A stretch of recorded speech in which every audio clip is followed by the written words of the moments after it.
Hi everyone, I'm Jeff Teague in Raleigh, North Carolina. This is AutoJeff Reviews, and today I'm giving my likes and dislikes after my 1-week evaluation of the 2021 Ford Bronco Sport. This is the Outer Banks level. We've done a thorough evaluation. I've done a full review video, a test drive and driving impressions video, a cargo space and luggage video, and now likes and dislikes. And the first thing I like is just the overall retro, rugged, sporty feel. This is a vehicle right here that you don't mind mudding up, getting dirty, getting sandy, and you'll see looking inside and outside, I did just that. And just look at the styling. It's like going back to its roots, where it came from, right? But with a modern flair. It's got 2 rounded sets of lights with that one-piece black with white lettering grille, LED headlights, and fog lights. Look at that Kodiak brown. Has 18-inch alloy wheels, has a safari roof rack. Very cool stuff. It's got a sort of a tall standing boxy frame, but it feels like you're ready for adventure in this thing. The next thing I really like is the interior styling. And what I mean by that is it's broken up by several different colors and accents.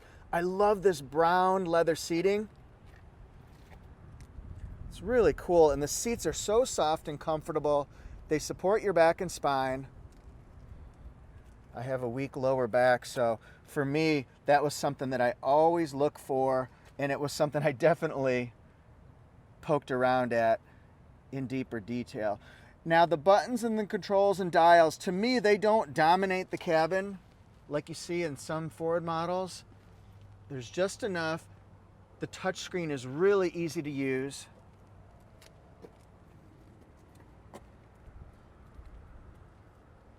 And then here we've got the back seat as well.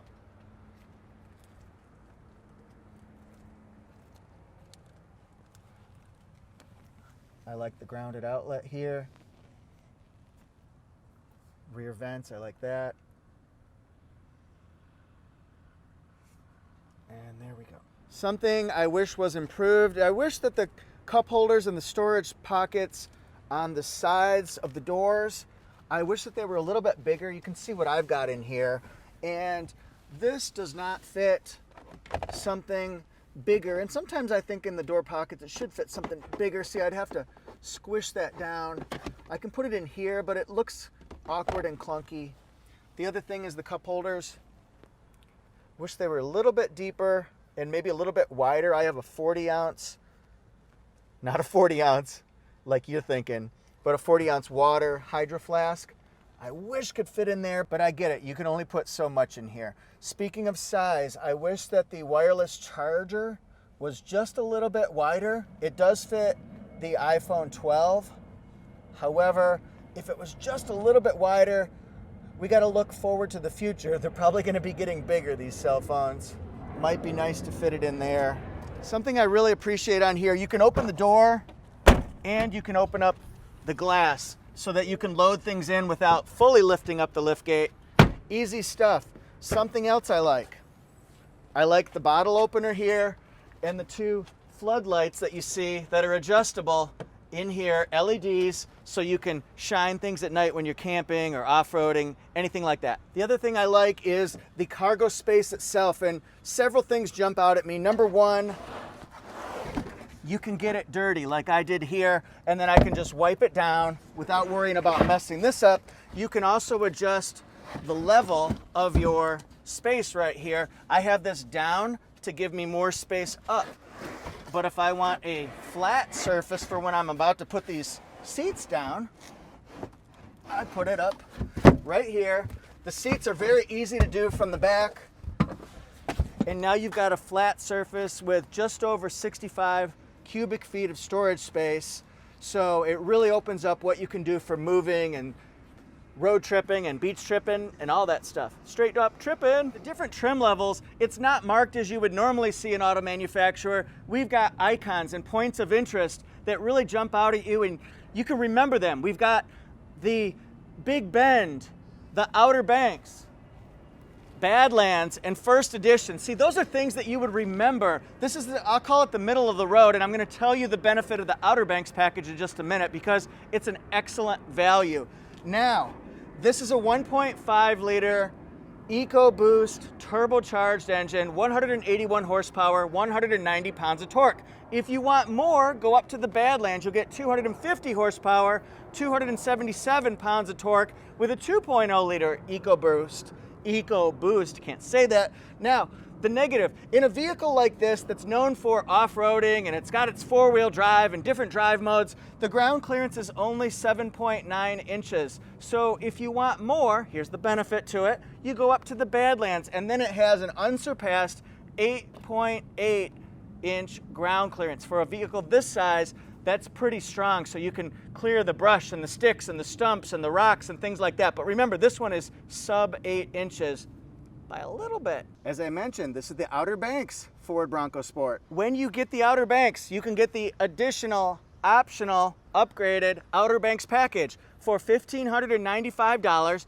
you're gonna get power moonroof, HD radio, that wireless charger there, and then for me, this is kind of the kicker. You go from 6 speakers to 10 B&O, Bang & Olufsen speakers, so crisp, premium sound, crystal clear, and it has a subwoofer as well. So all that, you have to decide whether that's worth it to you, but for me, those 4 options right there alone, excellent value. For me, another benefit is going to be pricing, because this can start factory MSRP, base model, just over $27,000. The Big Bend would be $28,000. This one here starts at about, I believe, $32,700, and fully equipped with delivery is about $36,000. To me, it feels like a sweet spot, and it does feel like a strong value for what you're getting in this type of a vehicle. Another benefit to me is going to be the headroom space here. Since it's a tall frame by design, got a lot of headroom here.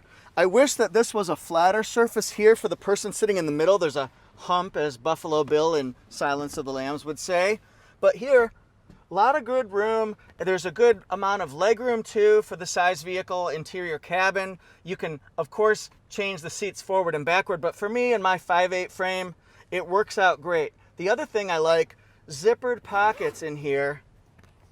Zip that sucker up and it goes all the way mid forearm. So you can put your devices in here, you can hide them away. It's also got that molly design right here so that you can attach your upgrades and attachments and equipment so that you can do more back here.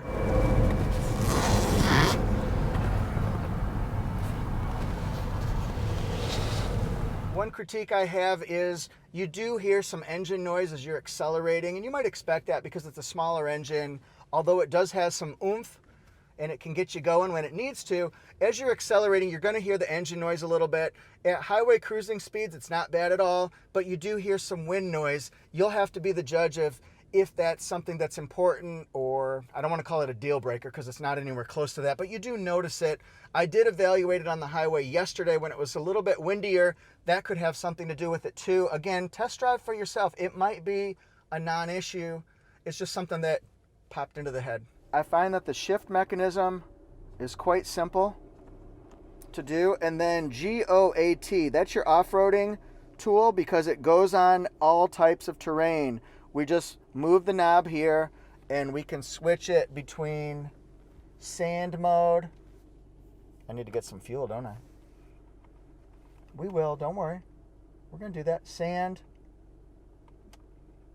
normal mode, eco mode, sport mode, and slippery mode. For me, having the option of those different five driving modes, it gives me better traction, better peace of mind, gives me better fuel economy, and better acceleration. Those are all important things based on the type of driving, and it's easy to figure out, easy to understand, so you don't have to be an off-roading whiz, you don't have to be a technological genius to figure it out.